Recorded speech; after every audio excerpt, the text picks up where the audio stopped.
लोक वेद मर्जाद सब लाज काज संदेह, देत बहाए प्रेम करी विधि निषेध को नेह। प्यारे बच्चों, मैं डॉक्टर चारुशीला सिंह हिंदी की कक्षा में आप सभी का स्वागत करती हूँ। बच्चों, काव्य के अंतर्गत हिंदी की पिछली कक्षा में हमने और आपने प्रेम और भक्ति के अद्भुत समन्वय के लिए जिन्हें जाना जाता है उस मीराबाई के बारे में हमने पढ़ा। उनकी पदावली के माध्यम से हमने उनकी भक्ति को, उनके प्रेम को जाना था। लेकिन आज जिन पंक्तियों से मैंने कक्षा की शुरुआत की है, कहाँ तक उनमें हम मीराबाई जी को पाते हैं, आज अध्ययन के क्रम में हम जानेंगे। बच्चों, भाग 1 हमने और आपने पिछली कक्षा में पढ़ा था, जिसमें इस पाठ के अंतर्गत आपने 2 पद पढ़ लिए थे। शेष जो रह गए थे 3, आज उन्हें पढ़ेंगे।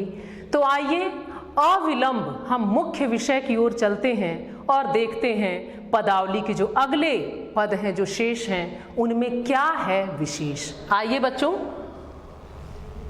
परिचित हो जाएं। आप ये पहले भी पढ़ चुके हैं, क्योंकि आपको मैंने बताया था कि भाग 1 हम पढ़ रहे हैं, पर जो पाठ का मूल भाव था उसमें जो सारे पद आपकी पाठ्य पुस्तक में पदावली शीर्षक के अंतर्गत जितने भी संकलित हैं, मैंने आपको ये बता दिए थे कि वो संख्या में कितने हैं, 5, जिसमें हमने 2 पढ़ लिया था। लेकिन आज जो 3 हम पढ़ेंगे, एक बार पुनः जान लेते हैं कि उनके केंद्र में, उनके मूल में प्रधान भाव क्या है।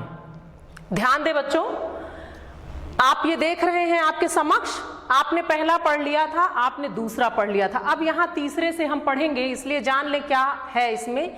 मीराबाई ने श्री कृष्ण से अपने सच्चे प्रेम को निःसंकोच भाव से स्वीकार किया है। कैसा है ये भाव? जिन पंक्तियों से आज कक्षा की शुरुआत हुई, वो भाव क्या इस खंड के अंतर्गत हम और आप पाएंगे, अभी अध्ययन के क्रम में जानेंगे।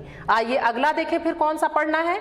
मीराबाई ने कृष्ण के प्रेम में अपने रंग जाने की बात कही, मतलब कि ये पूरी तरह से प्रभावित हैं। और इस पद के अंतर्गत हम ये जानेंगे कि किस तरह वो कृष्ण के प्रेम में रंगी हैं और कितनी। जो अंतिम है, आखिरी है, देखें उसमें क्या आएगा। मीराबाई ने एकमात्र श्री कृष्ण को ही अपना सर्वस्व घोषित किया है। तो ये आज 3 हमें और आपको पढ़ने हैं। परिचय से भी हम परिचित हो चुके हैं, और पदावली के लालित्य से जो राजस्थानी मिश्रित ब्रज है, क्योंकि आपने पाठ का परिचय पढ़ लिया है कि ये जो पाठ है, ये जो शीर्षक है पदावली, उसके अंतर्गत जितने भी पद हैं सभी संगीतात्मक गेय हैं। भाषा राजस्थानी मिश्रित ब्रज है, जिसके लालित्य से आप परिचित थे। अभी पुनः हम उस मधुरिमा में घुलेंगे और बाकी सारी चीजें आप जान गए हैं, और आज पुनः इन पदों को पढ़ते हुए हम बहुत सारी बातें जानेंगे। आइए अविलंब चलते हैं अब पदावली के उस पद की ओर जहां से आज हमें शुरुआत करना है। आइए देखते हैं, क्योंकि हमने सुना कि प्रेम और भक्ति का जब भी एक अनूठा, एक अद्भुत उदाहरण प्रस्तुत किया जाता है, तो एक ही नाम हमारे और आपकी चेतना में, हमारे स्मृति पटल में जो सहजता से साकार होता है, वो है मीराबाई। तो किस कोटि का उनका स्नेह था श्री कृष्ण से, और कैसी भक्ति थी। क्योंकि यहाँ हम 2 चीजें देख रहे हैं बच्चों, आप ध्यान दें कि सिर्फ यहाँ भक्ति की बात नहीं कही जा रही है, यहाँ प्रेम और भक्ति दोनों का समन्वय बताया गया है। तो मीराबाई देखिए क्या कह रही हैं कृष्ण को लेकर, उनके मनोभाव क्या हैं, उनका स्नेह संबंध कैसा है, वही इन पंक्तियों में व्यंजित है। आइए देखते हैं, इसकी व्याख्या की ओर चलते हैं। सबसे पहले तो पाठ, आप पाठ का तरीका जान चुके हैं कि 2 तरीके से पढ़ते हैं, एक होता है सामान्य और दूसरा छंद विधान पर आधारित। आप जानते हैं कि जब छंद विधान के आधार पर पढ़ा जाता है, तभी वास्तविक रूप से काव्य हमारे और आपके अंतर मन पर, मानस पर प्रभाव डालता है। आइए छंद विधान के आधार पर पढ़ते हैं। मायरी में तो लियो गोविंदो मोल, कोई कहे छाने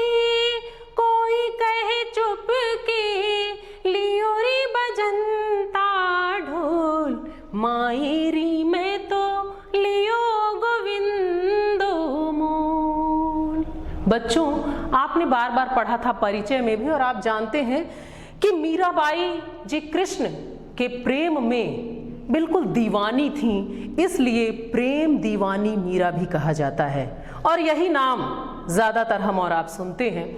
तो क्योंकि ये भजन के रूप में गाना, नाचना, भक्ति करना, तो ये इसी तरह ये पंक्तियां गे हैं और इसी स्वर में, इसी लय में इसको वो गा गा करके कृष्ण की भक्ति किया करती थी। आप स्वयं इन पंक्तियों का पाठ करिएगा, 2 से 3 बार, 4 बार पढ़िएगा, और जैसे जैसे आप पाठ करते जाएंगे वैसे वैसे अर्थ आपको स्वयं खुलते हुए से महसूस होने लगेंगे। बहुत ही मधुरिम पंक्तियां हैं। आगे देखें।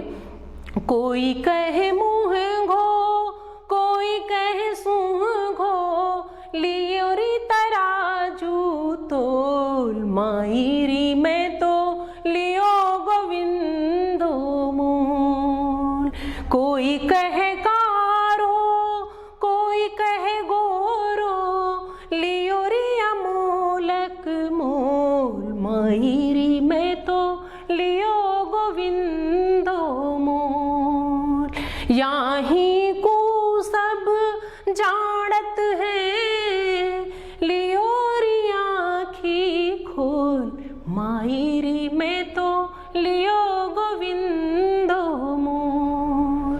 मीरा को प्रभु दर्शन दीन्यो, पूरब जन्म को कौल, मायरी में तो लियो गोविंदो मोल। बच्चों, ध्यान दीजिएगा कि जैसे हम सामान्य रूप से लिखते हैं तो याही, इसमें लिखा है याही कुछ सब जानत हैं। आप ध्यान दें, यहाँ जो दर्शन, हम दर्शन कहते हैं या दर्शन, तो जब ये ब्रज भाषा है, लेकिन आपने पढ़ा था परिचय में कि ये कैसा ब्रज है, जो राजस्थानी मिश्रित है, तो इसलिए ये आ रहे हैं बार बार, लेकिन इससे भी लालित्य में, मधुरिमा में कोई अंतर नहीं पड़ रहा। आइए निहितार्थ की तरफ चलते हैं कि क्या कहती हैं मीराबाई। वो कहती हैं, मायरी मैं तो लियो गोविंदो मोल, कि मैंने कृष्ण को मोल ले लिया है, खरीद लिया है। खरीदने और मोल लेने का क्या अर्थ होता है? यानी कृष्ण पर मेरा अधिकार हो गया है।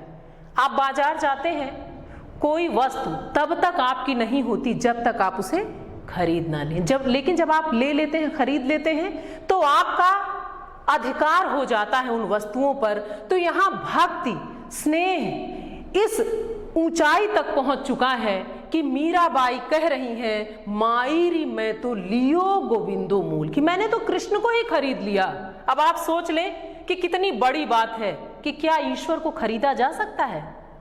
लेकिन स्नेह संबंध उस कोटि का है कि वो स्वयं कह रही हैं, मैंने खरीद लिया, मैंने ले लिया, मतलब वो पूरी तरह अब मेरे हो चुके हैं। कैसे?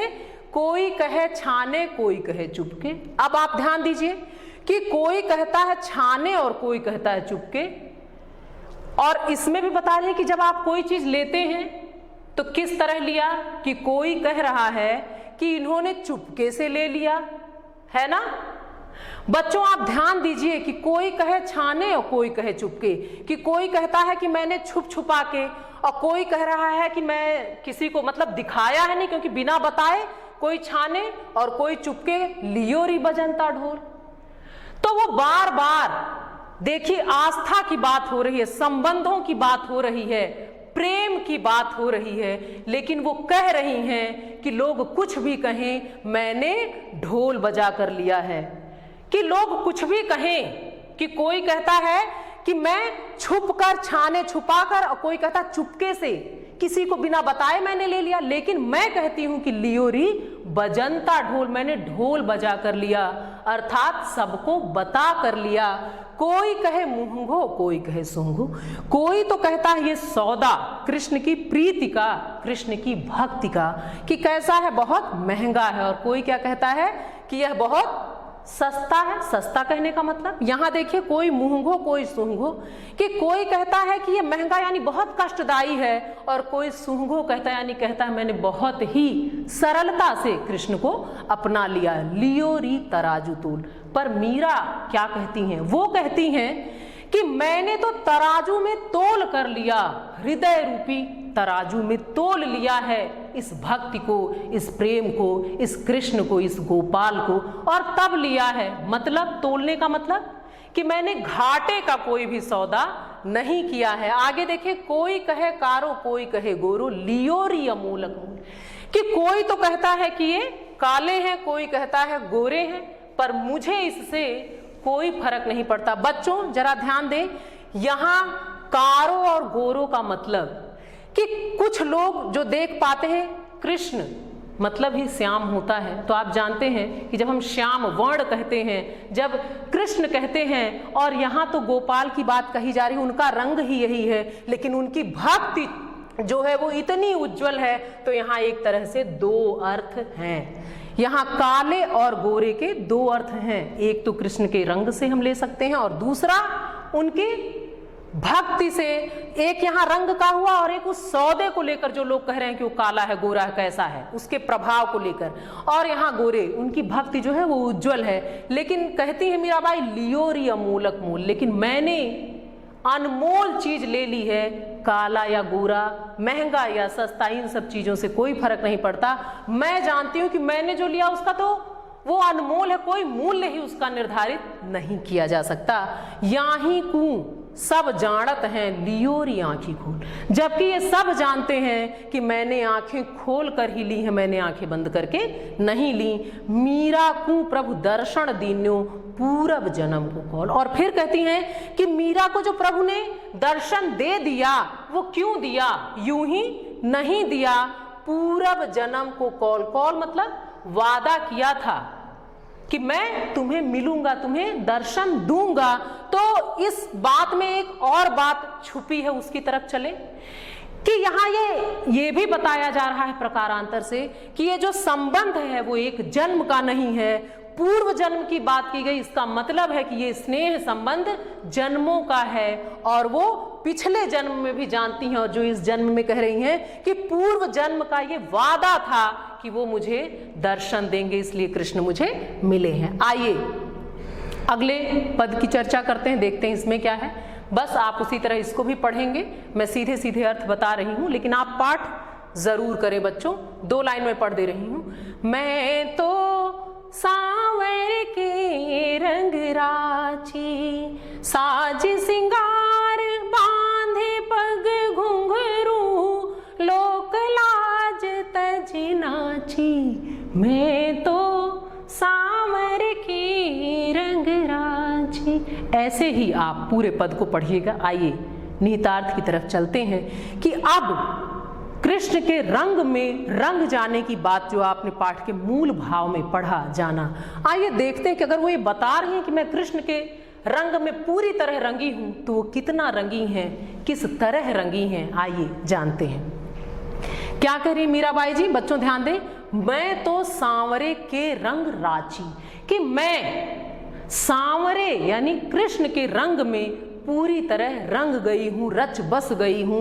रंग जाने का मतलब कि उनके प्रभाव में पूरी तरह आ गई हूँ। उनके प्रेम और भक्ति का प्रभाव ऐसा है कि अब सब कुछ कृष्णमय हो चुका है। यही होता है रंग जाना, कि वो पूरा अपने आप को मान रही कि मैं पूरी तरह से उनके प्रभाव में आ चुकी हूँ। और स्वयं कह रही हैं, फिर क्या कहते हैं कि जब कृष्ण का प्रभाव बिल्कुल आपाद मस्तक यानी पूरा सर से पांव तक, जब सब कुछ कृष्णमय हो गया है, तो फिर क्या करती हैं, आगे देखें। साज सिंगार बांध पग घुंघरू, लोक लाज तजनाची, कि जब कृष्ण का ही प्रभाव पूरी तरह मुझ पे है, तो मैंने क्या किया है, लोक लाज भी छोड़ दिया है। और क्या करने लगी, साज सिंगार, मैंने साज श्रृंगार अपना मतलब उस भक्ति में, उस प्रेम के रंग में अपना श्रृंगार कर लिया है। बांध पग घुंघरू, पैरों में घुंघरू बांध लिया है। लोक लाज तज नाची, और लोक लाज जो होता है, जो सामाजिक बंधन है, लोग क्या कहेंगे, जो ये बातें होती हैं, अब इसकी कोई परवाह मैं नहीं करती, क्योंकि मैं पूरी तरह से कृष्णमय हो गई हूँ, सांवरे के रंग में रंग गई हूँ। गई कुमति लई साधु की संगति, भगत रूप भई सांची। और कहती हैं तो फिर क्या हुआ, जब इतना प्रभाव हो गया तब क्या क्या होता है। गई कुमति, कुमति यानी जो बुरी बुद्धि थी, जो बुरी बातें, जो भावनाएं थी, वो चली गई। लेकिन कैसे गई, साधु की संगति में, गई कुमति लई साधु की संगति, कि मैं साधु सज्जनों की संगति में, उनके प्रभाव में जब से आई, उनके साथ रहने लगी, कृष्ण में जब से हुई, तब से जो कुमति थी, बुरी बुद्धि थी जो, वो सारी चली गई हैं। भगत रूप भई सांची, और जो भक्त का विशुद्ध रूप होता है, जो सच्चा रूप होता है, उसमें मैं अब स्वयं को पा रही हूं। कब? जब मैं कृष्ण के रंग में रंग गई हूं तब। अगला, गाय गाय हर के गुण निस दिन काल व्याल सु बाँची, और मैं अब प्रत्येक दिन उस कृष्ण के, उस ईश्वर के ही गुण गा गा कर क्या कर रही हूं? काल व्याल सु बाँची। मैं काल रूपी, व्याल का अर्थ होता है सर्प, कि मैं जो काल रूपी सर्प है उससे बच गई हूं। कैसे? भगवान के गुण गा गा कर। उड़ बिन सब जग खारू लागत, और बात सब कांची। और कहती हैं कि अब उनकी भक्ति में, उनके प्रेम में मैं इस तरह उतर गई हूं, डूब गई हूं, रंग गई हूं, प्रभाव इस कोटि तक का हो गया है कि उड़ बिन सब जग खारू लागत, कि जहां जहां उनकी चर्चा नहीं होती, उनके प्रसंग नहीं है, उनके बिना जहां जहां भी है, उड़ बिन सब जग खारू लागत, कि ये जो सारा संसार है ये मुझे खारा लगता है, इसमें मुझे कुछ भी रस नहीं समझ में आता। क्यों? उड़ बिन, किसके बिन? ईश्वर की भक्ति, उनकी आराधना, उनकी कथा, उनके प्रसंग, उनकी चर्चा के बिना ये संपूर्ण जो संसार है, जहां भी ऐसा भी कोई जगह है, वो सारा संसार मुझे खारा लगता है, वो कीमती और वो रसयुक्त नहीं लगता। और बात सब कांची, और जितनी बातें हैं उनके बिना, जिसमें प्रभु की चर्चा नहीं है, वो सब कच्ची लगती हैं, यानी वो स्थायी नहीं है, वो बिल्कुल कच्ची सी हैं। तो मीरा का मन इन चीजों में अब नहीं लग रहा है, क्योंकि कृष्ण का प्रभाव उस कोटि तक पहुंच गया है जहां लोक लाज भी अब बंधन नहीं रह गए। जिन पंक्तियों से आज कक्षा की शुरुआत हुई, बच्चों आप ध्यान दें कि ऐसे ही कुछ भाव उन पंक्तियों में थे। और आगे देखिए कि और क्या क्या कहती हैं। मीरा श्री गिरधरन लाल सू भगति रसीली जांची। और अब क्या कह रही है कि मीरा किसकी हैं, अपने बारे में बता रही हैं, क्योंकि इन्होंने कृष्ण को ही अपना पति मान लिया, अपना सर्वस्व मान लिया। तो कहती हैं कि मीरा जो है, मीरा श्री गिरधरन लाल सू भगति रसीली जांची, कि ये जो मीरा है वो सिर्फ किसकी है? वो सिर्फ उसी गिरधारी, उसी कृष्ण, उसी गोपाल, उसी मोहन, उसी कन्हैया की हैं। और भगति रसीली जांची, जिसकी रसमयी रसीली भक्ति में मैं डूब गई हूं, जो मुझे जचने लगी है, जिसकी भक्ति, उस गिरधारी की ही मीरा है मीरा, और अन्यत्र कहीं और किसी की नहीं हो सकती। आपने परिचय के क्रम में बच्चों पढ़ा था कि इन्होंने अपना पति, अपने सारे संबंध, अपना प्रेमी, अपना आराध्य, अपना इष्ट, सब कुछ अगर किसी में देखा तो सिर्फ और सिर्फ कृष्ण थे। ऐसी भक्ति थी कि भक्ति तो थी ही, लेकिन जो प्रेम भी था वो इन्होंने एक ऐसे, अब कल्पना ही बस किया जा सकता है कि क्या किसी ऐसे से प्रेम किया जा सकता है जो भौतिक रूप में हमारे और आपके समक्ष ही ना हो।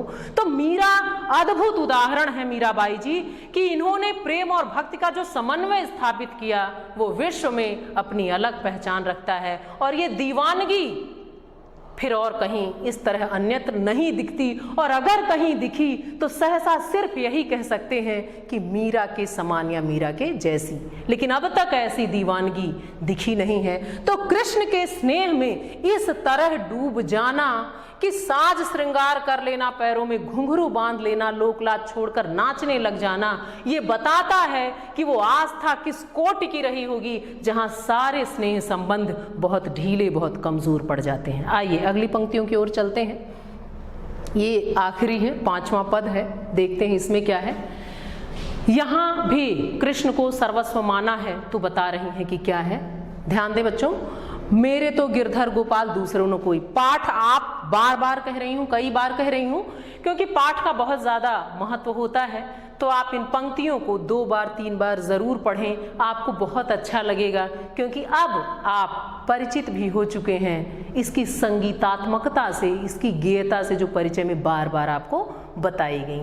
आइए देखते हैं क्या इन पंक्तियों में कहती हैं कि सर्वस्व वही है, वही भाव है, कृष्ण के प्रति समर्पण, सर्वतो भावेन समर्पण, यही हो सकता है बच्चों। आइए देखते हैं क्या है।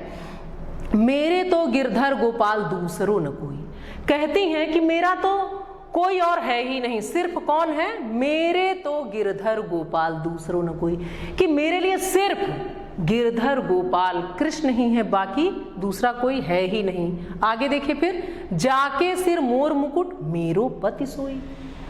आप सभी जानते हैं कि इनका विवाह भी हुआ था, लेकिन इन्होंने बहुत छोटी उम्र में ही कृष्ण को अपना पति मान लिया था, और वही भाव, वही स्नेह इन पंक्तियों में झलक रहा है। वो आस्था का संबल, वो स्नेह का संबल, वो प्रगाढ़ता, वो इन पंक्तियों में आपको दिखाई देगी। बच्चों ध्यान से सुने कि क्या कहती हैं, स्वयं स्वीकार कर रही हैं, क्या कर रही हैं, जाके सिर मोर मुकुट मेरो पति सोई, कि जिसके सिर पर मोर का मुकुट है मेरा पति वही है। और आप सभी जानते हैं कि मोर का मुकुट कौन पहनते थे, तात मात भ्रात बंधु आपनो न कोई। बहुत बड़ी बात कह दी कि मेरे पिता माता भाई बंधु कोई भी, कोई नहीं है अपना, अपना कोई नहीं है।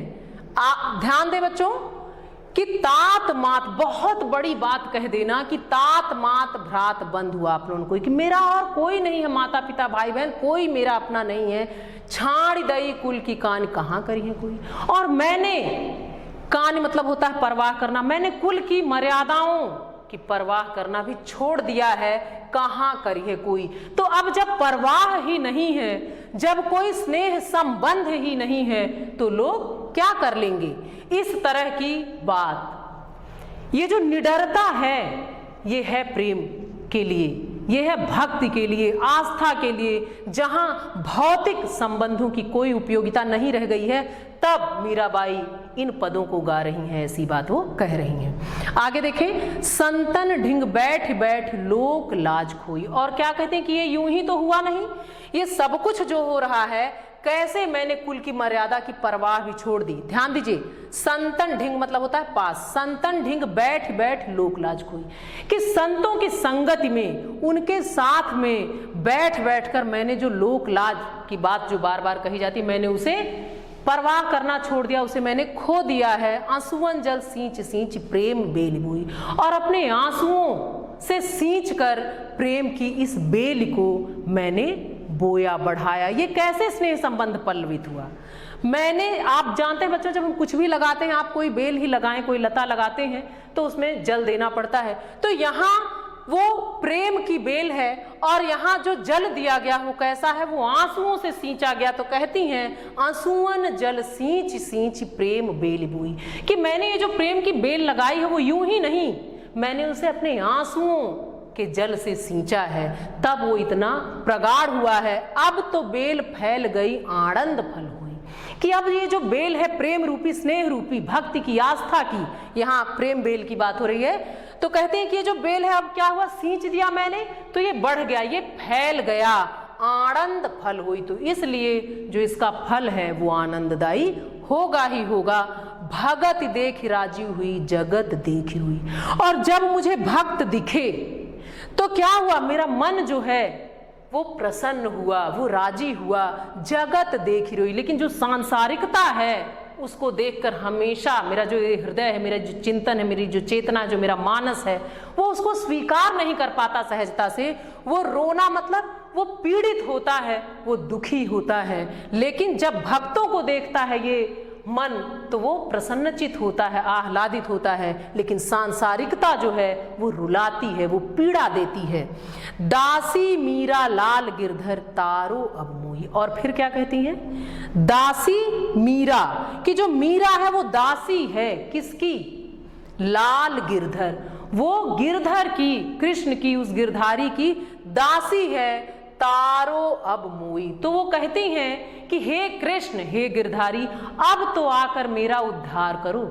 क्योंकि आस्था, वो स्नेह, वो प्रेम जो है वो इस रूप में अब संसार के सामने आ चुका है। तो अब वो बुला रही हैं कि अब मेरा उद्धार करो, तारो अब मोई, कि अब मेरा उद्धार करो, मुझे तार दो हे कृष्ण। कब, जबकि सिर्फ और सिर्फ तुम मेरे हो, पति का अर्थ संरक्षक भी होता है, और यहाँ तो इन्होंने सब कुछ कृष्ण को माना। संरक्षक भी वही, आराध्य भी वही, इष्ट भी वही, प्रेमी भी वही, माता पिता भाई बहन सांसारिक सारे संबंध जब एक में दिखने लगे तो आप समझ जाइए बच्चों कि आस्था का वो क्या, किस ऊंचाई से उसको शायद हम ना बांध पाएं, क्योंकि वो जो ऊंचाई है प्रेम की उसको महसूस भी हम आप नहीं कर सकते। क्यों नहीं कर सकते?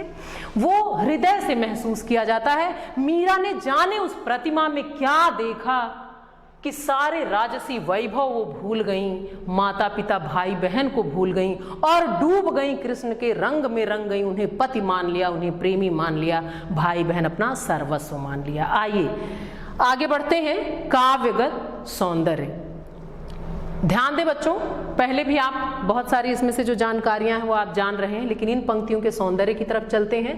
काव्यगत सौंदर्य क्या है? ध्यान दें। श्री कृष्ण के प्रति अपने अनन्य प्रेम भाव और भक्ति को मीरा ने हृदय स्पर्शी शब्दावली में साकार किया है, जो हमने और आपने अभी पढ़ा और महसूस किया। अलंकार, अनुप्रास और रूपक, भाषा सरल सहज किंतु भाव वहन में पूर्ण समर्थ। हम उन भावों तक बहुत ही आसानी से पहुंचे। शैली आत्मनिवेदनात्मक एवं भावनात्मक, ये भावों का संबंध था, तो ये बातें तो आनी ही चाहिए। गुण प्रसाद और छंद जो है वो गेय। और आगे चलते हैं। व्याख्या का प्रारूप, इससे परिचित होते हैं बच्चों कि जब भी आप पढ़ते हैं व्याख्या करेंगे तो किन चरणों से, किन सोपानों से गुजर कर हम पूर्णता की तरफ चलेंगे व्याख्या के। ध्यान दीजिए, सबसे पहले हम संकेत डालते हैं आद्यंत, यानी आदि से अंत तक, शुरुआत और आखिर, जिसमें हम बताते हैं कि किन पंक्तियों को हमने व्याख्या के लिए लिया। फिर संदर्भ, प्रस्तुत व्याख्येय काव्यांश हमारी पाठ्य पुस्तक हिंदी के काव्य खंड में संकलित पदावली शीर्षक से अवतरित है। इसकी रचयिता यानी इसकी जो कवयित्री है वो मीराबाई जी हैं। ये पूरे पाठ में कभी नहीं बदलेगा। आप जानते हैं कि संदर्भ नहीं बदलता है, प्रसंग जैसे जैसे पंक्तियां बदलेंगी प्रसंग बदल जाते हैं, जैसे जैसे पद बदलते हैं। प्रसंग, मीराबाई भगवान श्री कृष्ण के मनमोहक मूर्ति को अपने नेत्रों में बसाना चाहती हैं। जो आपका पहला पद था उसको मैंने लिया है। आइए और आगे चलते हैं। कठिन शब्दार्थ, कुछ शब्द आए थे जिनके अर्थ से आप परिचित हैं, क्योंकि हर क्लास के बाद में, हर कक्षा के बाद मैं आपसे कहती हूं कि आप जरूर पढ़ लें कठिन शब्दों के अर्थ। लेकिन पुनः एक बार आपके समक्ष हैं कुछ। मुंह घो, महंगा, कीमती। दर्शन, दर्शन, कौल, वचन, प्रण। काल, व्याल, काल रूपी सर्प। ढिंग मतलब पास, आनंद मतलब आनंद। आइए अपने अभीष्ट की ओर चलते हैं। आंतरिक मूल्यांकन, ये वो पड़ाव है जहां पहुंचकर हम जानते हैं कि हम अपने लक्ष्य में कितने सफल हुए हैं, कहां तक साध पाए हैं अपने लक्ष्य को। तो कुछ बिंदुओं पर आपकी परीक्षा होनी है, जिससे आप स्वयं भी अपने को परख सकते हैं, और मैं भी इन बिंदुओं के आधार पर आपको परखूंगी कि हम कितने सफल हुए हैं। देखें, पहला, मीराबाई का संक्षिप्त परिचय देते हुए उनकी रचनाओं का उल्लेख करें। जो आप पढ़ चुके हैं आप जानते हैं, कर लेंगे। दूसरा, मीरा किसकी उपासिका थीं, ये भी आप जानते हैं। तीसरा, किसी एक पद की व्याख्या करें, जो आप सहजता से कर लेंगे। संप्राप्ति, हमने और आपने आज क्या पाया। हमने और आपने ये जाना कि क्यों प्रेम और भक्ति के अद्भुत समन्वय के रूप में मीरा को जाना जाता है। उनकी भक्ति जो है वो किस कोटि की है, इससे हम और आप परिचित हुए हैं। आज के लिए इतना ही बच्चों। अगली कक्षा में एक नई चर्चा के साथ पुनः मुलाकात होगी। धन्यवाद।